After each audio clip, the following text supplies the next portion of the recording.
উড়ি বাবা রে, এই কে রে ধাক্কা মারলি? হ্যাঁ, তুই দেখে যেতে পারিসনি? রাত্রিবেলা বলে ছেড়ে দিলুম, দিনের বেলা হলে না মেরে গম ভেঙে দিতুম। হ্যাঁ, রাত্রিবেলা বলে ছেড়ে দিলুম, দিনের বেলা হলে না মেরে গম ভেঙে দিতুম। রাস্তা দিয়ে যাচ্ছিস, দেখে যেতে পারিস না? অন্ধ নাকি রে? এই আমাদের এরম ভাবে বলছে, তুই কিছু বল একটা।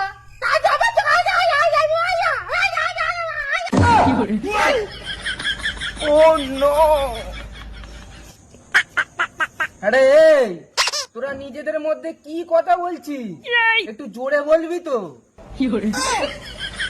তোদের সব বাদলামো এক চরে মুন্ডু ঘুরিয়ে দেবো। না, কালা হাওয়া বোবা সব এক দলে বেরিয়েছে, যত সব পাগলের দল। বেরো। আমাদেরকে এইভাবে পাগল ছাগল সব বলে উল্টো পাল্টা চলে গেল, তোরা কেউ ওকে ধর না রে। এই তোরা ধরো, ওকে আমি ধরছি। এই ধরো, এই ধরো, ধরো, ধরো, ধরো, ধরো, ধরো,